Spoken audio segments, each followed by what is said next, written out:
Welcome to Daily Dose Radio, a 5-minute devotional podcast studying the Psalms verse by verse.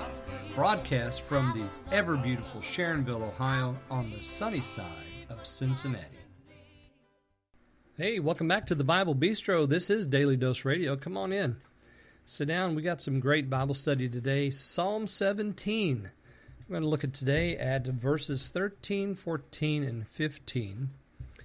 Some pretty good stuff here. There's some interesting language, and of course it ends so well, just wonderfully. So you don't want to miss these verses. If you can't listen to this 5-minute broadcast, I encourage you to go look at Psalm 17 and the last three verses of Psalm 17 for your own edification, because you'll be blessed by it. Let me just make note here. Next week, we're going to begin Psalm 18. But Psalm 18, we're going to do it in littler, smaller bites.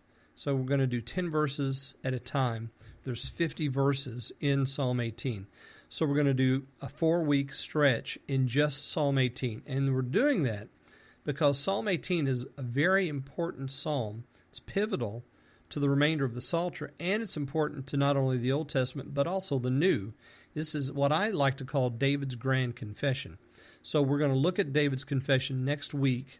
So hope you'll join me then. Starting next week, actually, we'll just do the first 10 verses of Psalm 18. So we're going to do it for the majority of the month of... So by the end of August and beginning of September, we'll begin in Psalm 19. So just kind of to let you know where we're headed. All right, let me read for you today 13, 14, and 15 in Psalm 17. Rise up, O Lord, confront him face to face. Cause him to bow down in death. Deliver my soul from the wicked by your sword, from men by your hand, from men, from the world, their portion in this life. Your treasure fills their bellies, their sons are satisfied, and they leave their substance to their children. In righteousness, even I, will behold your face. I will be satisfied with your likeness upon awakening.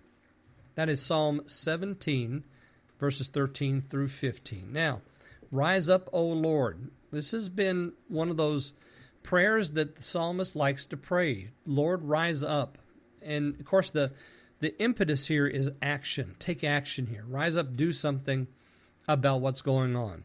Here, the language is rise up, O Lord. We understand that. But then we have what's unique to this psalm, confront him face to face. The Hebrew actually here is a little difficult. It's confront him to his face. We could say it that way.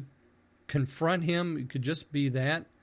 I like to include the entirety of the language here, so that's why my translation is always a little more wooden, so that we can bounce it off of other things that we're reading.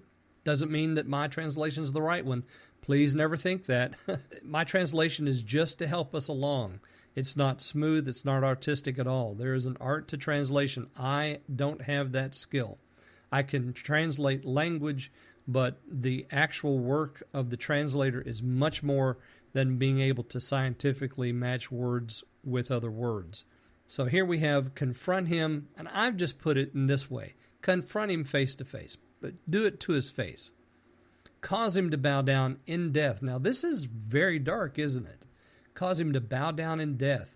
So the psalmist here is complaining, but not only complaining, but pointing to his enemy and saying, Lord, bring an end to this guy. Deliver my soul from the wicked by your sword. Remember yesterday we compared verses 11 and 12 to what we had in Psalm 10. The wicked described there. Here we have him identified again in 13. 14 and 15. The prosperity of those in the world are seen from the men, their portion in this life. Your treasure fills their bellies. Their sons are satisfied. They leave their substance to their children. So there is some prosperity for the wicked, but moreover, there's greater prosperity for the believer. Notice 15, in righteousness.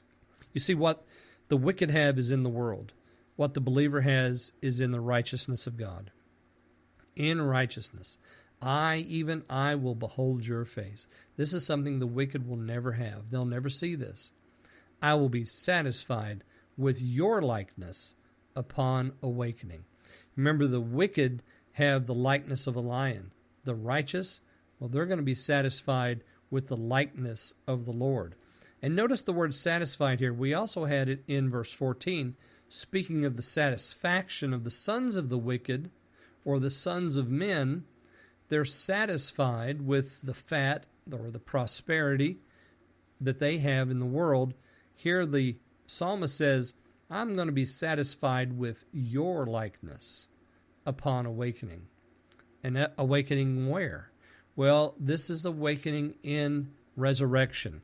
We had the resurrection of Christ mentioned in 16, and here in 17 we have the resurrection of the believer mentioned. It's beautiful language here. That's why I say I encourage you to read this.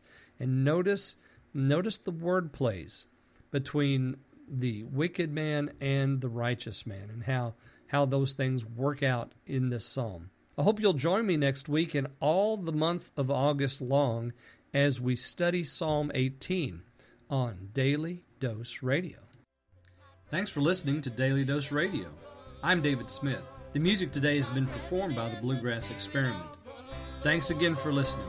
I'll see you next time on Daily Dose Radio.